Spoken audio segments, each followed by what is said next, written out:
live. Vegas on the screen. Feeling the flow. So pristine. Boom. As the beats align. Electric dreams. They intertwine.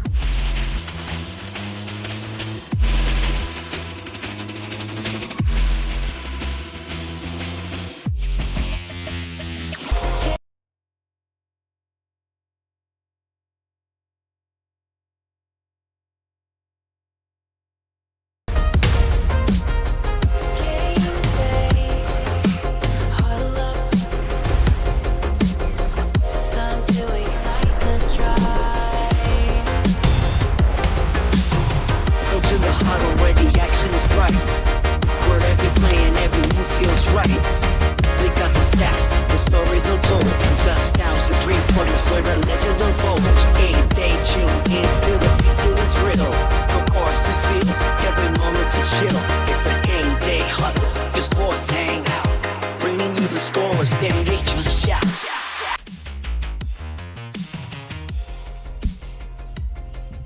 All right, let's do a show. Off and running on a Monday from the Go Live Vegas studio. It is the Game Day Huddle. Brett Lawson, Steve Johnson, Jimmy Garino, Aaron Elkis behind the boards running it all. And fellas, what an exciting show we have on the books today. Really that time of year now where just everything on the sports slate is right up in your grill, and how great, how sweet it is to be in that place in the calendar year.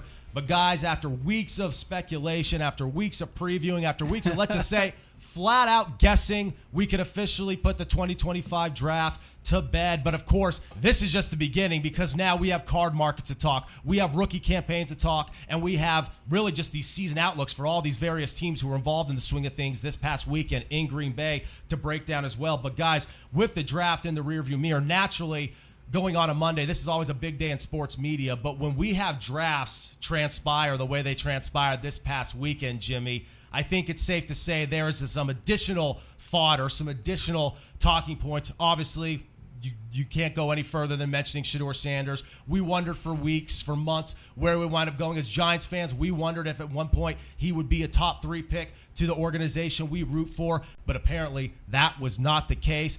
All of us were kind of on the kept our thumb on the radar. We're kind of in tune to the buzz that he could potentially slide due to the interview and the evaluation process not going his way. But he winds up going, Jimmy, in the 5th round. 143 picks, or 143 picks ahead of him as he goes 144. I think even if we all expected a slide, as we were all almost having our own podcast talk show in the group chat in our own little thread, right, yeah. I don't think any of us were expecting a slide like this, as we got an hour and a half into day 3 coverage, and his name was yet to be called. It was one of those. I felt bad for the guy. Yeah. I was watching, and at one point on day 3, I'm like, all right, something's up. Mm-hmm. Somebody knows something that they're not saying to any of us. And I think that what they knew was, you can't outplay the NFL.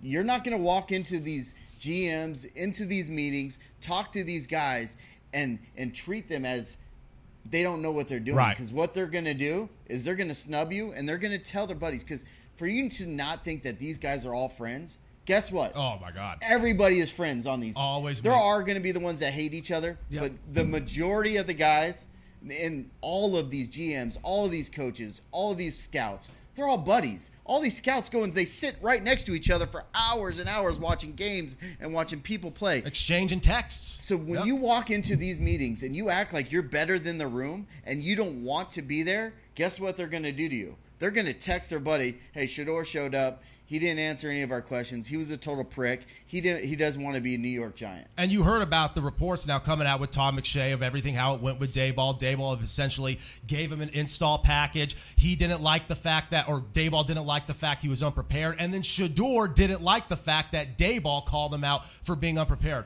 Obviously, there was a lot of stuff that we didn't know that is now surfacing, but there was also some stuff that was on the radar. And Steve, you even mentioned it. Whether it's true or not, it's all about the perception you put out there. And Cam Ward, even if Cam Ward and Sheduer Sanders in actuality have many of the same type of intangibles when they're interacting with their teammates behind closed doors, what you put out in the meetings matters. And like what you said, Cam Ward, very much we. Sheduer Sanders, very much me. Now, that may not be the case moving forward. If anything, this may humble him given the situation in Cleveland as he goes to a team now with 5 quarterbacks, and he was drafted as a backup. Now, that remains to be seen. But even if, because again, naturally, a lot of the conversations, even on the NFL Network and ESPN coverage, you had Mel Kiper and company really being boisterous about it. But even if you don't think this is an outright conspiracy, and I don't think it is, I don't even think it's an example of collusion, but it's an example of, like Jimmy said, of groupthink in a good way, because they know that there are certain things they're trying to avoid. I don't think this was personal in the sense they were trying to spite Sheduer Sanders, but it was definitely cognizant in the fact that they were trying to avoid the outside noise, Dion, everything with his father, the baggage that comes with it. It may have not been like a league-wide memo going around saying don't draft this kid, but there were definitely concerns that spread enough to where everyone's thought process changed. And normally, what's the adage? TOE, talent over everything. He, despite having some strengths to his game, his skill set wasn't as good enough to overwrite all of the drama. Some cases for prospects it is. He was not one of them, and that's why he slid to where he did. A slide, understandable. Sliding into 2, sliding into 3 in the second day, we get it. Sliding into 5, there was clearly something that really popped, and a lot of red flags were obviously an issue here. Well, look, first off, Sheduer Sanders, from every report that's out there, says, yeah, he didn't interview well. Yeah. And the reason he didn't interview, supposedly, here we get into conspiracy theories, is that his dad and him thought it would be a good idea to just play it down for him to get drafted later in the draft intentionally, so he doesn't have as much of a spotlight on him while he's getting prepared to operate and run a team. And maybe goes to a better team. No, and they had this thought process, and I'm going to tell you, this is an NIL money talking, okay? And I don't know that I don't believe this. I half believe that this is true, that their intention was for him to go undrafted, because if he does, he gets signed as a free agent, and then he gets to come to free agency sooner than he would if he actually got drafted. As opposed to so the rookie this deal. added a year because of the rookie deal onto his time. Interesting. So that was one of the things that was out there. But here's the biggest thing that I thought was glaring for me. This was not out there before the draft. A little bit of it, but not much. There was a lot of Cam Ward and Sheduer Sanders workouts. Yes. That there were video clips. You saw that too. That were out there. Yeah, I did and those too. video clips, I mean, I'm going to tell you, it did 2 things. It made you 100% confident that Cam Ward was the guy. Yep. And it made you 100% confident that Sheduer Sanders was not all in. Right. And those 2 things right there, and the NFL teams, look, there have been so many big swing and misses lately. Jimmy, let's talk about the 2021 draft. All right? Let's get into that draft, because we're talking about one of those guys is probably packing his bags from Cleveland today and Kenny Pickett. And we're far enough removed. Exactly. Right? So the 21 to 22 years, you had so many teams that missed that now you have this situation where they're going to be a little gun shy. They're going to not pull the trigger on that. You had the Patriots gave money to Mac Jones. Think about that for a minute. The Patriots, of all teams, gave money to Mac Jones. And, I mean, I sat there during that time, across the table from Jimmy, telling him that Bailey Zappi was a better quarterback than he was. Now, was I right? Was I wrong? Who cares? Neither one of them are good. Neither one of them are in the league. Neither one's worth the conversation. No offense, but that's where we are. One of them's going to hold a clipboard because he signed a bigger deal than the other guy. That's probably about how that's going to run. So, first off, I see that. But here's the other thing that I think is not being mentioned that should be, and this should be on every national talk show. Shiloh Sanders fired his father, Dion, before the draft and hired Drew Rosenhaus. Yeah. If that doesn't tell you about the fracture that was being created between NFL teams and that camp, I don't know what does. So you don't need anything else to point it out.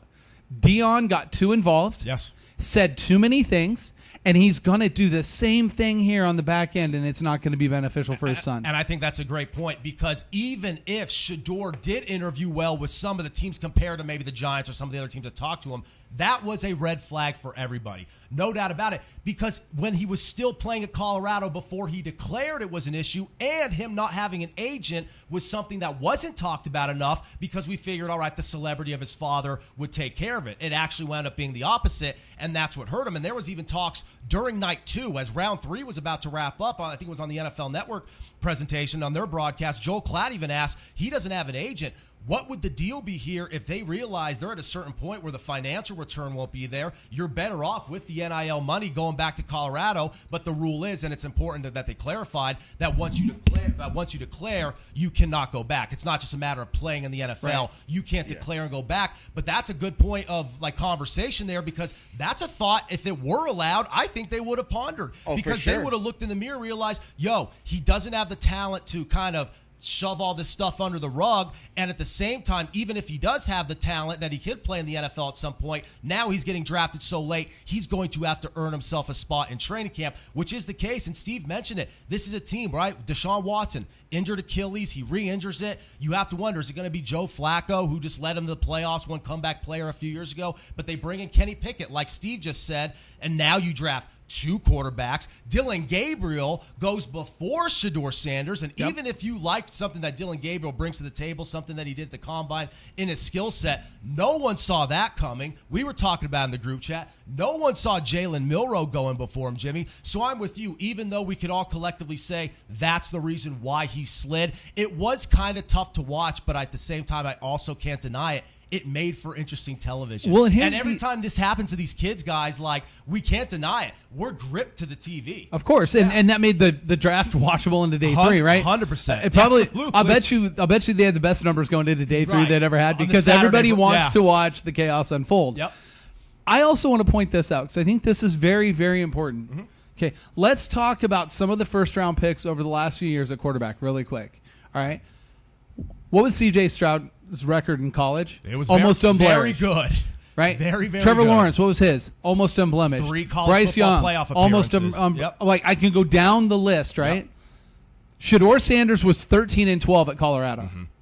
He was 13-12 at Colorado, and the only player that was better on his team was arguably the best player in the draft. Was the best arguable player in the draft. Right. So he didn't also make those around him better.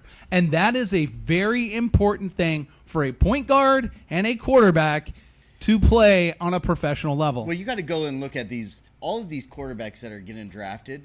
They're all coming in as 4- and 5-star recruits from high school going into college. Sheduer Sanders, he went to Jackson State to start. Yeah.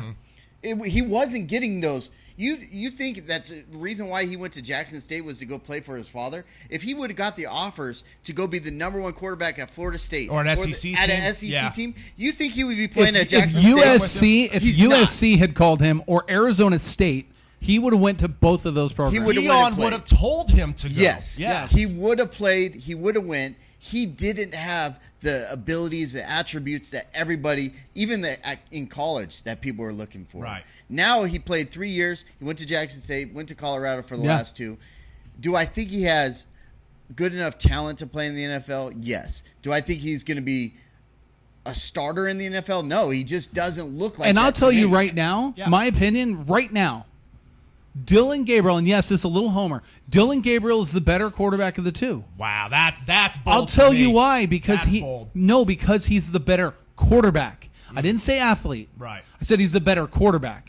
And as a quarterback coming in, when you're coming into the league now, if you can play the position of quarterback, because of the rules now that they throw flags on everything, the guy that can put the ball in the vicinity will usually be successful. But that's why I'm interested, because Gabriel, on an all-around aspect, probably fits certain things of certain stylistic elements of the pro game better, simply because he can move. Sheduer Sanders is a statue, holds on the ball too long, doesn't have the pocket presence. All those things Gabriel's probably better at. I'll say Sheduer Sanders, I think, is drastically more accurate as a thrower, but that's also because of the throws Sheduer Sanders had to make. Dylan Gabriel in an NFL system with Kevin Stefanski, maybe Dylan Gabriel threw to NFL wide receivers, and outside of his little brother, Sheduer was not throwing to NFL wide receivers. No, but at the same time, Sheduer Sanders, that actually think helps him. If you're not throwing the NFL wide receivers and you're looking accurate, usually that impresses scouts more. That's why Bo Nix. I would be interested to see what his up the field throws. Well, and that's fair. And that's why Bo Nix, when we look back, we could play the revisionist history. Bo Nix had a lot of concerns as a passer coming out as a prospect, but he went to a system where a lot of those can be overshadowed, glossed over because of Sean Payton. Gabriel, had he gone to that, I'd be a little more confident. It goes back to the Cleveland Browns factor, though. The question is which one sees the field first, though. I think you could trust Sanders a little bit more as a down-the-field thrower, but I think as a current modern-day quarterback, given the athlete that Gabriel is, maybe you could trust him a little bit more. A lot of it's going to depend on what the situation looks like, because you have Gabriel, who had injury concern, who was older. Again, Sanders holds on to the ball too long, gets a little jumpy in the pocket. Both of these guys have some glaring issues before they could probably even see the field, Jimmy. So the thing I want to talk about is the Cleveland Browns. So they have the number 2 pick going into the draft. And they traded the farm. They traded and they got the house. Jacksonville Jaguars gave up everything to move up those 4 spots to go get Travis Hunter. Kudos to you, Jaguars, if you want to give up everything for Travis Hunter. If he's the player that we all think he's going to be, he's going to be a bona fide Hall of Famer in there, All-Pro, doing what he does as a defensive back. I don't know what he's incredible in the media already. Yeah, I don't know what he's going to do as a wide receiver. The Jacksonville gave up everything to the Cleveland Browns to get him. The kitchen sink. And what does the Cleveland Browns do? They draft 2 running backs in the same draft and 2 quarterbacks in the same draft. And neither of those quarterbacks is going to be a starter, at least initially. Neither. Yeah. And you still have Jerome Ford and you still have Nick Chubb. Chubb's gone. On his way. Yeah, but either way, you're completely right. So I'm sitting here looking at this team like, you just draft Judkins from Ohio State, and then you go pick up Sampson from Tennessee later on in the draft. It's like, are you just wasting these picks? And Judkins looked like Judkins looked like a good pick, and that's a good point, because even when the Cleveland Browns get a gift in the form of all these picks for shopping off the number 2 pick in the form of Travis Hunter, as we just said, maybe the best player in the whole thing, they still don't capitalize the right way. And in the process, now we're going in to a quarterback depth chart, a quarterback room with 5 of them, and not a single one of them, even if Watson was healthy, not a single one of them you could feel a lot of confidence in. Well, and you look at that depth chart, and look, at this point, Watson's 1. Yeah. This is how I see it. Gabriel will be 2, and Flacco will be 3. And I have a theory for this. Man, you love your Dylan Gabriel. No, and then Sheduer. Wow. I'm going to tell you why. And then Sheduer Sanders, Yeah, I think he'll be the practice squad guy that will eventually come up, and this is what I believe will happen, and this is why this will happen this way. I believe that Joe Flacco will be used to move before the trade deadline to a team that has an injury at quarterback. We've seen teams do this This before. is the perfect time to do it with. You got nothing to lose. Well, Let Watson roll out there. Let the 2 rookies Watson battle. Isn't going to finish the year. No. Right. He hasn't finished the year yet. And I don't know what since time. 17. And he re-injured the Achilles. I don't know what time this year we're even going to see him on the field at the earliest anyway. For them to even act like Watson's going to be a quarter, I get why they have 5 wide receivers. Well, and I think they may release him and just eat the money. I think they're at that point where now they've got so much rookie money in the room. And they've adjusted his contract. They can just dump out of it. At some point, you got to look at this Browns team. If you are a Browns fan, after this weekend, you have to be shaking your head and being like, what are we doing? I mean, they were chanting sell the team. Yeah, because if you believe in Dylan Gabriel enough that you're going to draft him over Sheduer Sanders, who in the hell would say, go pick up Sanders 2 rounds later? What's the point of still getting no Sanders? point. If you think Gabriel's better, more power to you. Someone thought Jalen Milroe was better. More power to you. But don't then go full circle and still bring in double down. The other thing that I read there was that ownership got involved. Right. That was the other thing that I read. Haslam. And if you go and you watch the draft room footage of when they announced that they drafted Sheduer Sanders, there is nobody in the front of the camera Stefanski just that is happy.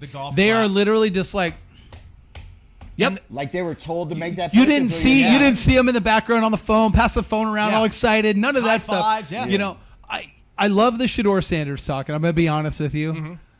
I'm so glad it's done. Yes, I am because too. I have this big take, and I think that this was one of the best NFL drafts in a long time. Well, you said that in the group chat, and that's what's so interesting because the Jimmy Haslam's of the world, they've done this before. I mean, Baker Mayfield was overdrafted at number 1. They took Johnny Manziel in the first round. Clearly, they don't know what they're doing in terms of the scouting and the I guess you could say the foreseeable future, their foreshadowing of the quarterback position, there's something off there. But you said in the group chat, a lot of teams were making the strategic play here. And I like it because even though I'm a big, and I mean, most people who follow the draft or kind of follow along the school of thought, this camp, it always goes back to the player rather than the position. You draft for talent rather than need. But Steve, this draft had a lot of teams fulfilling those needs and really sorting out some deficiencies and some holes on the roster. Not saying you're going to see the immediate success, the immediate return, but the fact that they did it on draft day, Jimmy, the fact that our Giants went to go get their quarterback, whether you like Jackson Dart or not, the fact that they were able to get, other than Hunter, probably the best player in the draft in Abdul Carter, trade back into the first and get Jackson Dart, and then supplement themselves with our boy Cam Scatterbo. Let's go! And that's just us being the homer this time. Yeah. But you have several teams. I mean, the Eagles, right? The rich get richer. They just reload. They bring in maybe the steal of the draft who only slid, that linebacker, right? He only slid because of an injury. And Steve, it's just like what you said in the chat. So many teams approach this smartly. We could talk all about how they hesitated with Sheduer Sanders and now there was this ongoing conversation. But whatever, that's one player who was far from the best player anyway. Yeah. The elite prospects, you can tell there was a clear-cut plan of attack to go get them. It was simple. When you saw the top 4 rated guys in the draft go 1, 2, 3, 4, Yes. I think you understood that the NFL teams are tired of messing around. And this is what I think that they're doing. It used to be get to the playoffs and win a game. Yeah. That was the thing, right? Yeah. Bare minimum. Now it's win your division.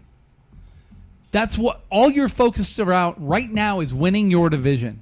You need to make sure that we, dig into that and really take a look at that, because when you start paying attention to how teams drafted, how these players felt, and teams that drafted for needs and the important stuff, and they did, by the way. I see that comment from Aaron about catching the jokester. I was going to let you finish, and really quick, Aaron, just to answer your question, anyone out there who is unaware, they actually found out who it was. It was Jax Ulbrich, the 21-year-old son of Falcons defensive coordinator Jeff Ulbrich. There is footage out there of the prank call going down. A lot of people thought it was just some frat boys in a dorm room, but this is actually the son of an established NFL defensive coordinator, and this was so egregious to where the Falcons felt they had to put out a PR statement. So it's massive. Yeah, and that was rough to see, because again, I like sometimes stuff like that is bad. entertaining in the draft, but not that, because now you're actually playing with the kid, because this kid was already on slippery ice anyway. Oh my he God. has no idea what to expect. His whole future is at this point in the immediate sense is in jeopardy, and they just absolutely just dumped all over it. Seeing these type of things, seeing guys get humbled, we like to see that, but we don't like to see guys' minds get manipulated. I do hope that the Falcons don't punish Dad. Yeah. But I do think that it's very important, the protection of that information that's out there, right? So they have to have that. They're going to have to do something, but I think they need to be very, very aware here that this was a 21-year-old kid who came home for the weekend and saw it on the tablet. Sheduer sent a text to them. And had a discussion, and that's where it came from. It showed up at home, and the kids saw the text, took the number. For context, there basically is an open iPad with all the prospects' numbers. Yes. He went to Sheduer's number and just went to town. So and so look, things happen. I definitely don't want something to happen to the kid. I want look. Dad needs to whoop the kid's ass out back. Oh, it's already happened. Yeah. It already happened. Like his social medias are all down. You and I know. It's You and I happening. know that damage control. You guys But can vouch. But what I do want to point out about this draft is really specifically when you start looking at teams that had major needs, teams that needed to make moves. I'm going to tell you, I was blown away. Dallas drafted well. Very well. And I never said that. You've never once heard me say that Dallas drafted well. Yeah. And I felt like Dallas drafted very well to where they actually became a little more viable in that division. And I'll tell you also, the Raiders had a damn good draft. And that was the next team I was going to go to. And they were going for capital. They were saying, all right, we'll just stockpile. We'll get the best available player. Because as you said, 1, 2, 3, 4, you can even make the case. I mean, Mason Graham may have went a little higher, maybe 2 picks higher than I thought he would have. You can make the case off the board right there, 6, 7, the first guys off were the best players. They got Ashton Jeanty, the best running back, the best player available, and then were really smart in terms of who they got around him. They were great, but on top of it, they signed him. Yes. So let's talk about that. That's big. Before he left the draft, he was signed. Yeah. Like, that's not a move that we've seen the Raiders make. And so when I see that, and look, the common denominator is the Tom Brady situation, right? Tom's in the room. Tom's saying some things. Tom's giving some insight. He's probably telling them, hey, you know what? Let's just go ahead and get this kid paid. Lock him up now, because we're going to lock him up for about probably $10 million less a year on the back end. Right. On those 2 years on the back end. And then, Jimmy, just flipping it to the car conversation, we could go on and on about that. I mean, we could fill a full 2 hours worth of conversation regarding draft recap. We love this stuff that much. But going to the cards, Jimmy, what is it like when you have such a star set? Because, again, this draft, it was chalk heavy. It was top heavy. First 6 or 7 picks or so could potentially be elite, and then it's a who's who. It could be a little bit of a dice roll, and we knew that really all offseason. We knew that even going back to last fall. All the analysts, all the scouts made that clear. This is not the same type of star-studded skill position type of draft that we saw last year. And we've talked all since starting the show, so many of those rookies from last year, you're immediately seeing the return. Do you see anybody, given the situation, because it's safe to say Travis Hunter will have a little pop for Jacksonville, right? It's safe to say maybe someone like Ashton Jeanty with the Raiders, right? A pretty public team, running back, could have a big year, star in college. He could have some pop. But was there any name while you were watching in the first round or even the first couple of rounds where you thought, oh, that guy, given who he went to, given the type of reputation he already has as a college player, and given the fact that he could really fit into the swing of things well, was there someone who you think, oh, that guy's card market's going to surge even before we get to kickoff in September? Yeah, there's a couple guys, but with the card market, you want guys that are going to go in and have that opportunity to immediately start. Day one contribution. Day one guys that are going to come in there and start. Talking about like the Hampton for the Chargers. Omarion Hampton. He's going to come in. He's going to be a great pick, by the way. Great pick. He's unbelievable. I thought him and Ginty were a 1 and 1A. Right. I don't think there's one that's better than the other. Right, especially as it carries over to the pro game. Yes, yeah. If you watch those two guys play, they're both very identical in how they play the game, and they're very good running backs. So a guy like Hampton, who's going to go into the Chargers, he's going to start right away. Yeah. So you're going to see an instant impact on all of his cards. Talking about Ginty, though, his 101 super factor from Boise State out of Bowman Chrome U just sold. It's the 8th highest sold running back card ever. And it's just happened. So it just shows you what type of people are believing in these running backs. Yeah, we didn't get the quarterbacks that we have in the last 4 or 5 years. Yeah. It's been 4 or 5 quarterbacks every first round, and that helps the card market. This year we only had 2. We have Cam, and we have Jackson Dart. Good thing is Jackson Dart went to a huge market team in the Giants, #1, where people invest and buy heavy. So I guarantee the Giants are going to be the highest priced team in any break that you get into, and his cards are going to go crazy. And do you think Abdul Carter will immediately reflect that as well, even as a defensive player? Yes. Okay. Because everybody's talking to him as the next Lawrence Taylor. He wanted to wear his number. Yes. We reached out to him and asked for 56, which is bold. And obviously, you knew the answer was going to be no. That's like asking asking Steinbrenner if you could wear 7 or number 2 in New York. It's just not going to happen. But I like the hope. I like the fact that he was. It worked for Cam Ward. Right, and I like the fact he was willing out there to ask. Again, it was a long shot. In fact, it was downright impossible, but I like the bravado. Let's just say that. Absolutely. Yeah, and again, Cam Ward got #1, and it was actually delivered by Warren Moon, which is really cool. That was really cool. They unretired the number, right? Yeah, exactly. This draft was really interesting. Mm-hmm. There are teams, there are players in positions. The wide receiver market, I thought, probably got weighted on a little too long. Mm-hmm. I thought teams were a little too cautious with some of the wide receiver talent that's out there, because there's some really good route runners in this draft. Very good. Right? And that we're starting to see that unfold year after year. The technicians. We talked about Waddle in Miami, how awesome of a route runner that he is, why he's always good. Devontae Smith in Philadelphia. And you just start running down that. So when you saw guys like that and you've seen them slide a little bit, the tight ends I thought was really important. Tyler Warren, not even the first tight end off the board. That's crazy. Bears went with Loveland. Yeah. I could not believe that. That was wild. And Loveland's a great player. And my thought process is maybe since the Bears have a lot of weapons, at least in the past 2 years. Well, they have Cole Kmet. They've accumulated, and they have Cole Kmet. Maybe they're going with a more traditional tight end approach to where Warren, even though he could play play that inline tight end since he does so much in the slot and out wide.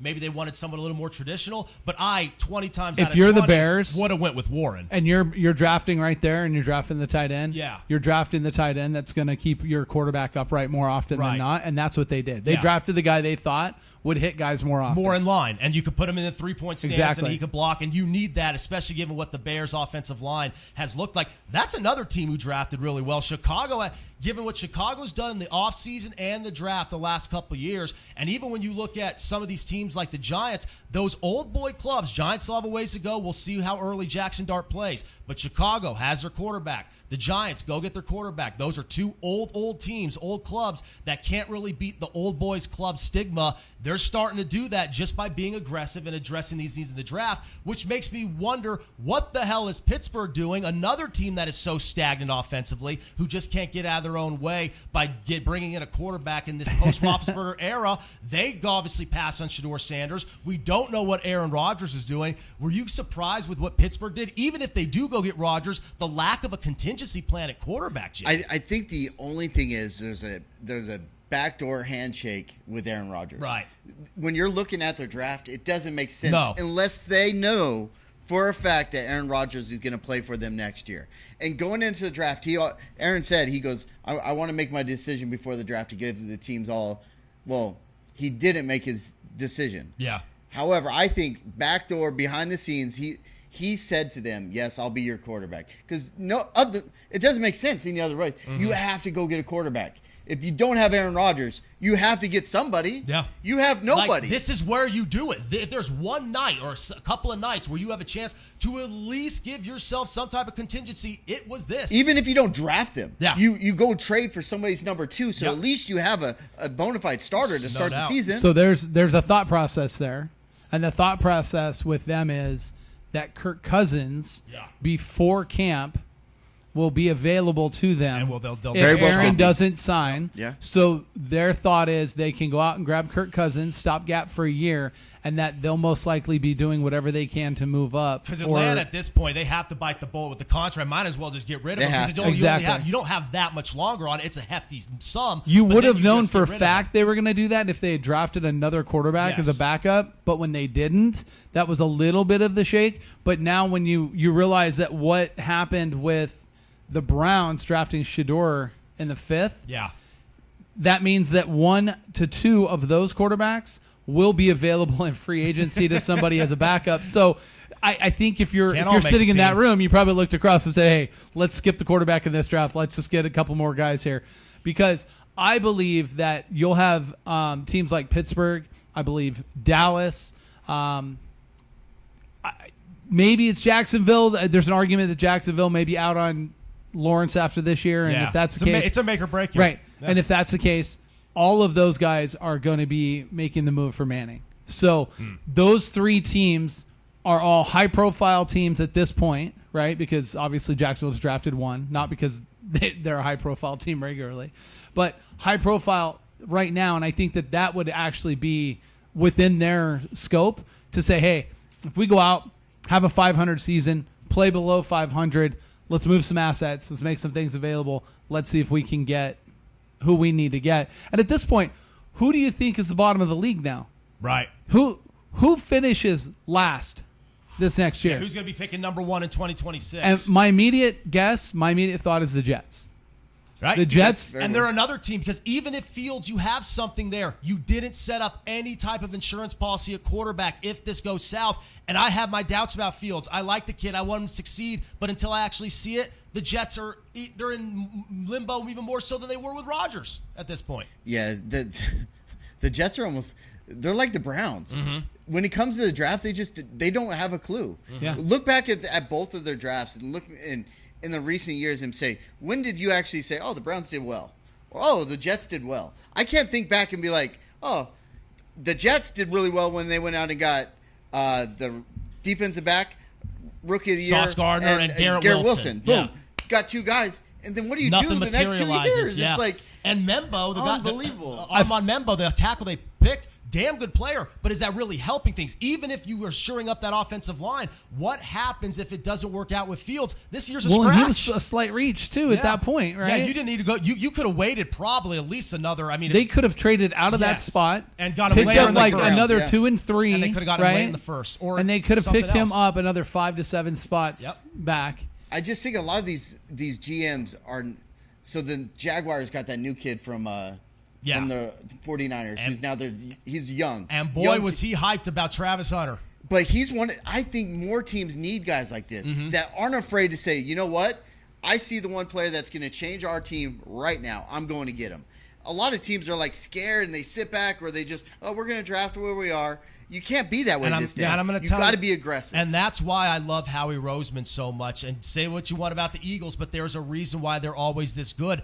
They treat scouting like college teams treat recruiting. They reload. They never have to rebuild because they're always reloading. That's why when you bring in these guys, when you bring in like Georgia and Alabama players, premier SEC talent, and you walk away with, I mean, this guy, Jahad Campbell, was as good as any linebacker in the game. He fell because of the shoulder injury. The Eagles, after Zach Bond, they signed him off the street. He's as good as any linebacker in football, good as any defensive player. Now they pair him with them, and they have Nakobe Dean, who they drafted from Georgia. The rich get rich. They are the kings. They are the kings of reclamation projects when it comes to defensive players, for sure. And they're taking the guys that might be a risk and being able to turn them into. And their whole draft with this year was defensive base, because if there was one thing they lost from their stacked 2024 roster, it was a few defensive guys, some back-end guys, and look what they do. They bring in guys in the secondary and in the front seven to just make them that much more dominant in an area they're already dominant. So I think the Eagles is another team. That's an example of a good team knowing what they're doing, once again having a great draft. But then you see teams like the Giants, even teams like your Chargers, Omarion Hampton. That is a Jim Harbaugh type of pick. I cannot wait to see him. Much like Jimmy said, even if there's not a lot of pop with this card market, I think if we're talking on this very show, on this set come October and November, that man will have I think he plenty. wins Rookie of the Year. Okay. Because I think Harbaugh loves to run the ball. Okay. He's going to hand that rock to him 25, 30 times a game. Yep. And you're going to see this kid put up numbers that you're like, you can't not give it to him just because of the sheer volume that they're going to give to him right away. I'm going to argue this with Jimmy a little bit, as weird as this is, because normally I'm just going to sit back and take the gloating, right, for my Chargers. But because they signed Najee Harris, I don't believe that he'll get as many touches as you think. At least initially. And what shows me this is go back to those 2 Super Bowl teams of the 49ers with Harbaugh, where he was running a 3-headed running back. Yeah. And I'm going to tell you right now, he now has his third down back. He now has his short yardage back. And he now has his every down back. And that's something that going into the season, the Chargers didn't have. They had a guy that was playing every down back that was really good as a third down back. Right? So when you start putting that together, that unit, I think will be incredible. The reason why I say this, if they believed in Najee, they don't make that pick in the first round. At least as a feature back, I get what you're saying. I don't think they signed him for an everyday the every down back. I didn't think going into the draft. I didn't think they drafted that way or signed him that way. I think what we're going to see is because we see a lot of teams do this. We saw the Saints do this with Kamara when he came in early on, split a lot of carries with Mark Ingram, but as they saw what they had with Kamara, they started getting him involved more and more. I think we could see that. I think early on you very much try to do the 2-headed monster thing, and then I think as we get deeper in the league, by Thanksgiving, I think Omarion. He's so much better than Najee. And that's it's not even going to be funny. I think starting off, they'll heavily lean on both. And I think by the time we get to Thanksgiving and when Jim Harbaugh realizes what he has and realizes how much it complements the passing attack, you could work play action with Herbert. Then I think Omarion, who's very much more of a modern-day NFL back anyway, then I think you see Hampton really kind of take full control of that backfield. But we'll see. We could go on and on about this. And, fellas, if I could just say one thing, because that could be a huge steal, right? We have the Eagles could have a huge steal on their hands. Who knows if it pans out for Sheduer Sanders or Dylan Gabriel, the Browns could have a steal. But when it's all said and done, we have a draft to where we are talking about for 43 minutes on our opening segment, backups and starters. Yes. That's how intriguing it is. And if I could add one more thing, guys, I don't know if you ran outside, though, when Golden was taken by Green Bay. I did see some pigs flying because the Packers actually chose a receiver in the damn first round. Yes, it happened. Snowballs. What's crazy snowballs is in hell, but hey, we're they here. did, And don't get me wrong, like they've had some injuries and that Yeah. and stuff, but it's not like that unit is not good. It's good. It's very It's a good unit. So what they did showed the graphic is they and I'm just like, went. damn. They added another guy that Yeah. now is going to cause disruption in their receiver room. Yeah. Right. So I didn't. Because you have a good number one there. Yeah. If you ask me the 3 teams that didn't draft well, Yeah. right? Okay. Number 1 was the Broncos. Uh-huh. The Broncos made mistake after mistake. They passed on running back after running back. They are not shirt up there. They do not have that figured They don't out. have the complementary Which, pieces. I've been talking their praises because I thought everything they did on the signing side was really good, Mm-hmm. right? Then 2, obviously the Jets. I thought the Jets, was just a dumpster fire there. I didn't like what Seattle did. I didn't like what the Rams did. Okay, so those 4 teams right there. And normally the Rams just absolutely Right. nail it, much So- like Philadelphia. They have a great scouting Right. department. So I'm sitting there looking at these going, these are teams that almost like went through the motion, And then you have those handful of the Clevelands and, some of those teams, the Falcons, that kind of like they drafted kind of for need and kind of like, was that the right guy for need? Right. Or did you draft that guy too soon for need? There were elements of desperation in the draft as well, Yes. which made what you pointed out, the teams who were strategic and didn't come off as desperate, that much more glaring. But there were 15 to 18 teams that drafted really well. No doubt. Whereas in the past years, it's sporadic. you've never, in the time that we've been doing this podcast, you've never once heard me say more than 3 teams drafted really well. Right.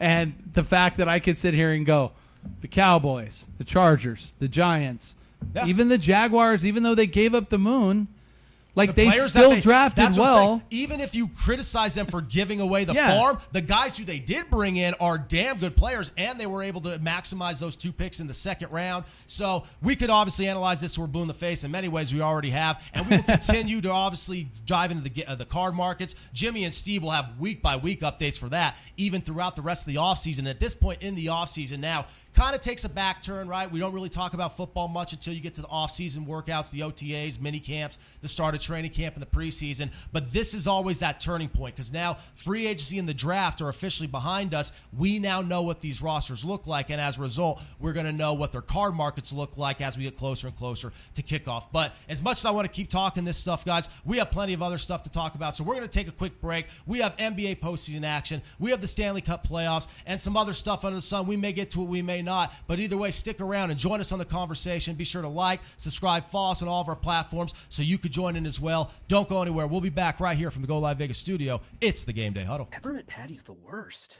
Comic-Con.com, your daily comic convention online. Insightful reviews, previews of the comics, toys, and games you need to know. Delightful chats with luminaries from around the geek spectrum. In print, on video, and everywhere in between. The show never stops on Comic-Con.com. Come on down to the girl bar. Craft beer's never too far. Like do every night.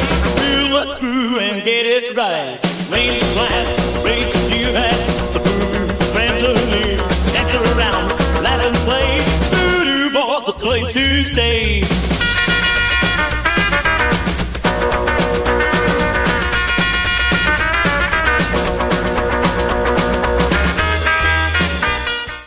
Go Live Vegas Studios, a unique multi-camera social media virtual content creators paradise. We offer high-end services using live streaming and film production for your personal or corporate, commercial or event and campaign needs. Pre-record or live stream to your audience on multiple social media platforms simultaneously. Fun and interactive with social media comments, phone lines, live remotes, audio Foley sounds, and Snapchat filters. Be creative, get recognized, and make money. We help you by providing an all in-house production team. Visit our website at golive.vegas. Keeping it rolling here from the Go Live Vegas studio. It's the Game Day Huddle on a Monday. Fast commercial, but that's good because we still have plenty to cover, plenty to discuss in what is a jam-packed time of year on the sports calendar. And fellas, NBA postseason is tipped off. We have the Stanley Cup playoffs, which are always so much fun to watch on both fronts, year in and year out, regardless of how much the game evolves, regardless of how much the ongoing conversation you have around the state of the game. Let's be real, guys. Once the postseason starts, we're invested. And that is especially the case with the NBA because, Jimmy, you've even gone on record record on this very show and admitted that you're not the biggest casual NBA fan, yet you will follow it as you should as a professional because you have to know what these guys are cards and the markets surrounding them are telling them, the conversations from the consumers, from the collectors within the hobby, and of course you're a sports fan. Even the common sports fan, the everyday Joe who doesn't like the way the NBA has kind of trended the last couple of years, you're still going to watch. And a big reason you're going to watch is because the stars are still relevant. And when you have Steph Curry dominating the way he is in this Warriors, we even saw it before in the play-in games, and now with what he's doing in this Warriors-Rockets series without Jimmy Butler. Look, I have my opinions that I don't really think that what Golden State is doing is ultimately sustainable. I don't think they have the team. But we briefly touched on it last week. We were kind of talking about legendary players who are having a bit of a resurgence. Now, Steph Curry never really fall off, but this is almost a reminder of how good he still is. We talked with Anthony on the set last week about when these legends start to kind of have this second go-around, it's reflected on the card market. You're still seeing Ovechkin cards sell, right? And anywhere between Rory McIlroy and John Cena, Volkanovski. Even if Steph Curry does and the Golden State Warriors do wind up getting eliminated in this series, despite having the lead right now, do you think this is a testament to how legends of their generation are always, until they say, I'm done, I'm hanging up the shoes, I'm hanging up the jersey, I'm not stepping on the hardwood anymore? Do you think this is just another example of how, as long as those names are out there, people are going to want their cards? Yeah, absolutely. And one thing about basketball is a lot of these guys tend to stay longer in the league. They overstay the welcome. Than they should. Mm-hmm. A lot of these guys, they're averaging 25, 30 points for majority of their career, and they'll stick it out because they're still getting that paycheck. They'll stick it out 5 more years where they're averaging 10 to 12 and coming off the bench and doing whatever. And it's one of those things where it diminishes their card market. Right. However, when you got guys like Steph Curry and LeBron, they're going nowhere. They're going nowhere but up, always consistently. The one guy we brought up last week that I was high on, and I told everybody to go out and buy, Anthony Edwards. Guess what he does again? He goes off, blows up, beats the Lakers again yesterday.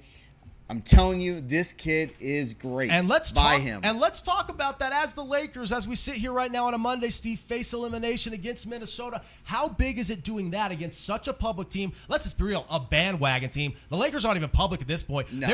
There are Yankee and Cowboy fans who root for the Lakers. You don't even have to be a Southern California or LA sports fan to get in on it. And I know Brendan Allen, if you're listening, you probably love that right now. And we'll talk about his Giants and the Dodgers and all that in a little bit to close the show. But Steve, the Lakers, such a public team, so many big names. I mean, the player of his generation, maybe the player of this next generation in LeBron and Luka, and so much expectation surrounding them. What does that do? We know what it's going to do for his legacy as a player, right? But what does that do for the card market of Ant? Because there may be some people who may have only heard word of mouth, who've only seen highlights of him on SportsCenter or whatever. Now they're actually seeing what he brings to the table, and it's against a team who a lot of people think is going to be a major contender who's facing elimination because of him. You saw the hobby this year. Right. Chasing rookies that weren't worth chasing. Right. That they were looking for guys just to look for guys because this last year NBA draft, the class was just not good. And so because of it, a lot of role players came into the league, not stars. And so guys were chasing that and just missing those mid-tier up-and-coming stars, the Anthony Edwards, right? That they were having a hard time, being able to do. And now you're seeing what most NBA teams knew, what everybody on Team USA knew, right? Yep. And now you're seeing it show itself. And the thing that I'll point out is that, yes, Anthony Edwards has been an absolute dog in this, this matchup, but honestly in the last 15 games of the season too, you really should roll it back. He turned the switch, right? He flipped the switch. This Laker team, the number 3 is so far off from the next guys up for even a Minnesota. And it's true. If you think about what the number 3 for the Lakers, which at this point is what, Reeves, right? It's Reeves. No doubt. Does he start for that Minnesota team? I would argue he wouldn't. Because of how they're built and that they play such good defense, that he's one of those teams, like one of those players that he would be like a 6th man on that team. He would not be a starter. The issue is Luka's defense. For some reason, this guy cannot play defense. Anytime. Oh, never. anytime somebody goes one-on-one against Luka, it's guaranteed 2. Conditioning and defensive issues, no matter how good he is, that cannot be ignored. So much to the point where the Lakers even knew that, and they didn't care by trading away, in the process, one of the best defensive players of all time, because they thought his offense would be that beneficial. But given where we are now, and Steve just said it, I talk about it on the show all the time, styles make fights, and sometimes we get so caught up in the glitz and the glam of these public teams and the storyline of LeBron James and even Bronny James and Stephen A. Smith and the Luka trade and everything in between and J.J. Redick coaching them. We get to the point, are we sure we just don't want to see the Lakers, whether we want to root for them or against them, in the mix when it's all said and done? And because of that, we blind ourselves to the fact that here in this first round, they may be matched up against a team, as Steve said, who is just better than them, and it's hard for us to comprehend.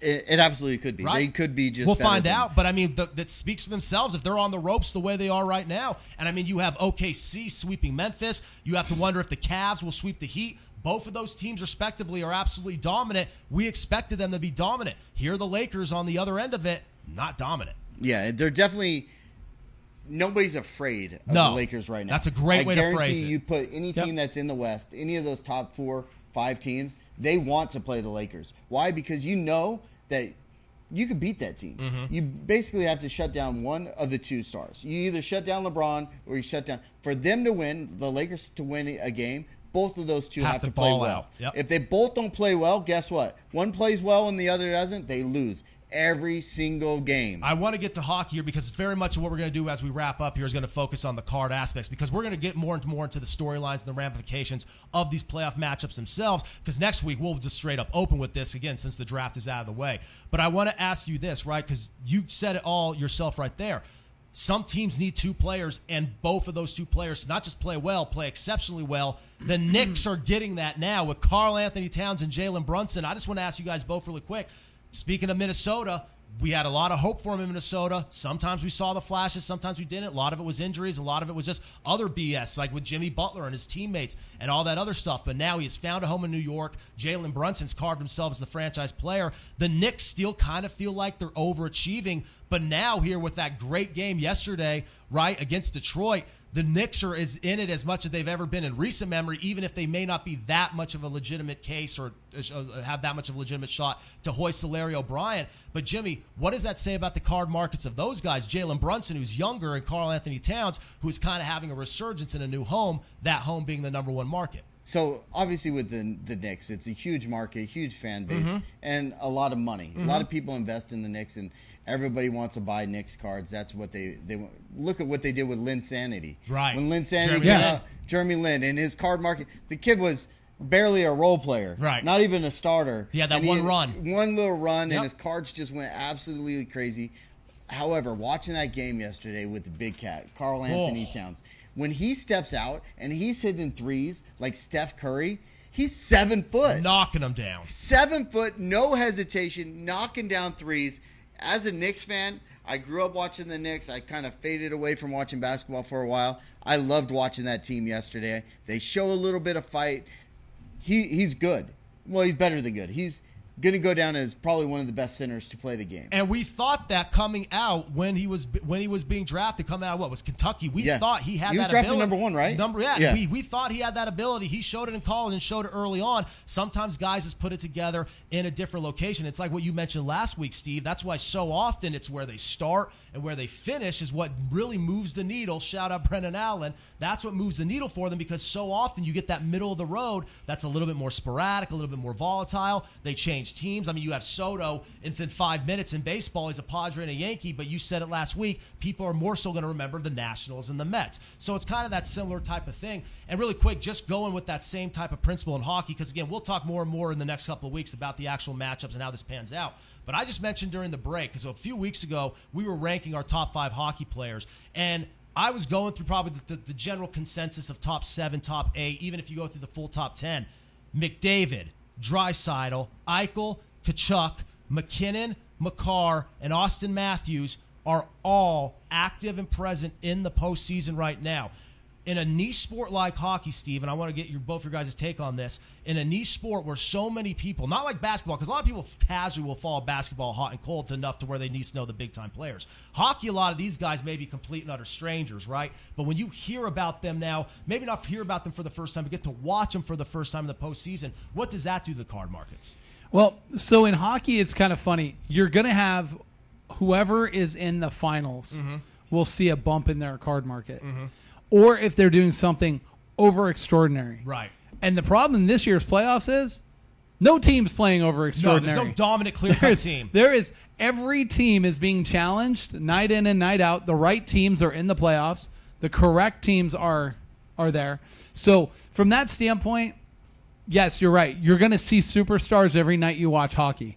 And finally, this week, people are going to watch hockey. Yes. And what they're going to watch is they're going to watch a Game 5 between Winnipeg and Seattle. They're going to watch a Game 5 between Dallas and Colorado. And they're going to end up watching, they're going to end up watching a playoff matchup with the Knights. The Knights who are tied 2-2 in Minnesota and just won in overtime. Against Minnesota. And you've got the Kings and Edmonton all playing Game 5s against each other. And that's the upper echelon, all right there. We Correct. Those are all teams. Yeah. I just mentioned teams that if I had rattled off 4 of those 8 teams at the beginning of the playoffs, you would have said that team's winning. One of those 4 teams 100%. Is winning the cup, right? And that's one thing with hockey this year. It could be anybody. At this point, Anybody's you look game. at all the teams that are still left in it, and you can make a case for any one of those teams to win it. I got to point something out really quick because I just noticed this looking at it. Every team in the West has 2 wins, and then every matchup in the East is 3-1. Every East, every West matchup 2-2 and 3-1. Well, we always knew that the East was a little top heavy. So the East was always there's those 4 teams. Those 4 teams are going to be there at the end. In the West, look at through the whole year. More parity. Yes, we were like.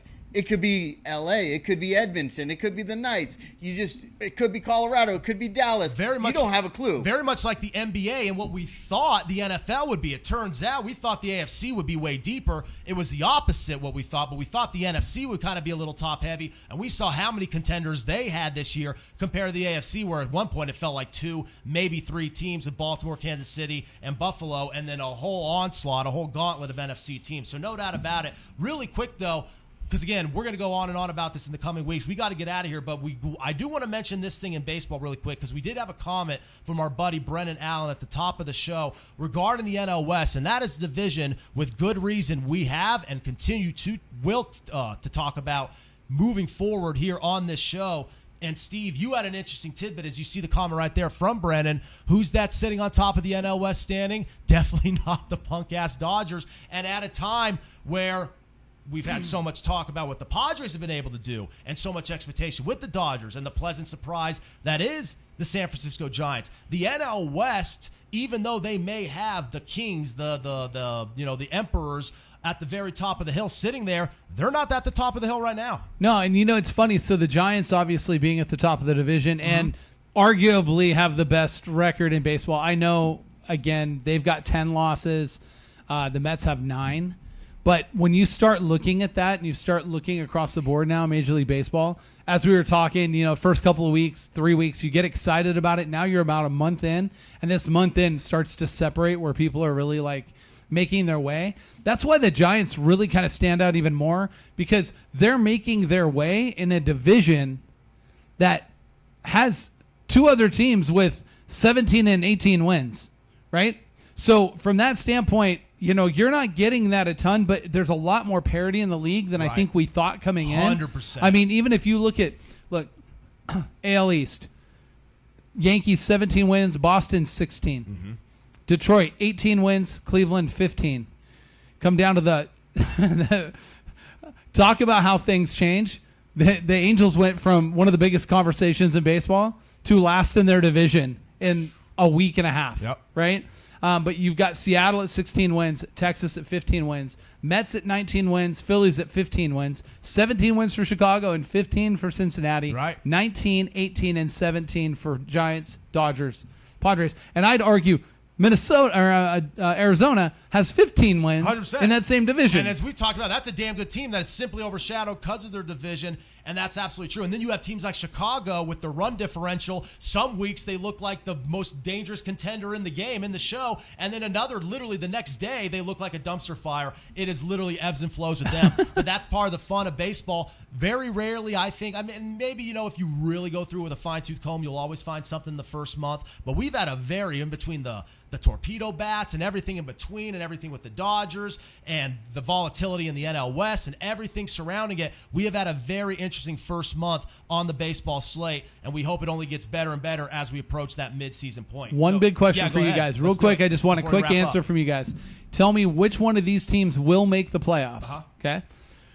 Toronto, Baltimore, the Athletics, Atlanta. Which of those teams, of all those teams mentioned, which one makes the playoffs? The funny thing is, I still want to say Atlanta, but it has been so messy. I'm probably going to go Baltimore. I think Atlanta can still make it, but I don't know. They're in a hole, but that roster on paper, I still have enough faith in. But baseball's such a fucking marathon. Excuse my language. Yeah. It's such a freaking marathon. It's such a marathon. Even if the Braves do rally, there's going to be another dip in the valley. So you have Baltimore. Who do you have? I'll take Baltimore. I'll take the Braves. I'm going to take Oakland. I think this young team with Soderstrom and these guys and Jacob Wilson, I think they don't know. It's almost like the Moneyball situation with them. Well, they just called up Kurtz. Yeah. These guys don't know they're not supposed to be winning these games, and they're winning games, and they look really good doing it. So I'll go with the A's have done what the A's have done in the past, which was kind of funny. They now have two horses at the top of their rotation. Yeah. Whereas they didn't have that the last few years, and that showed. Now they've got a couple of guys that can eat up some innings and do that. I'm with Jimmy. The A's were the team that I was leaning towards. Now the A's are 14-14 right now in a division that 16 is in first place. So they're not by any means not being part of it. But Baltimore is 10-17. Oh. Right? So they are currently 6.5 games back to be that far back, right? That's rough. So that one, and then obviously we talked, What's Atlanta's we mark? talked about Atlanta. They're 12-15 in a division that the Mets have 19 wins, right? So they're kind of in the same situation.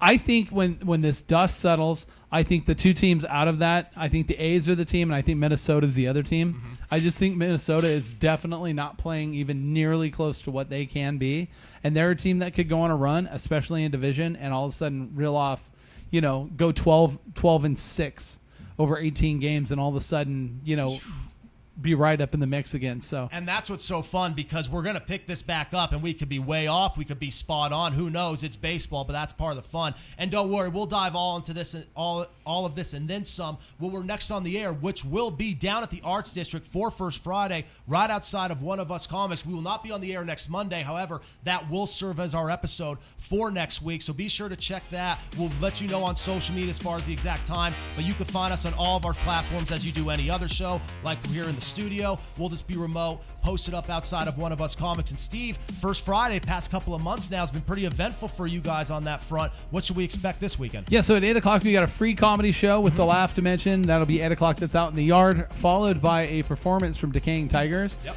And because also Saturday is Free Comic Book Day, we have Stephen Costantino, who played the Gamorrean Guard in Return of the Jedi, will be making a short appearance on First Friday, and then he'll be signing on Saturday, both down at the Commerce location. He'll be doing that. And then you can catch him on Sunday at Toy Shack if you missed him on those days. For May the 4th be with you. Awesome. And, of course, everyone on the One of Us Comics front, on the Toy Shack front, we can find him every week on WTF. You can find Raquel on Midlife Mission. And, of course, you can find all of us right here on the Game Day Huddle. So if you missed this one, don't worry. We'll be back in action even less than a week. So be sure to catch us on Friday when we're live down at the Arts District outside of One of Us Comics for First Friday. We can't wait. And until then, be sure to check out everything on the Game Day Sports Cards front on any of their locations. So we thank you, we appreciate you, and we will catch you next time right here when we do it all over again on the Game Day Huddle. Have a great rest of your week.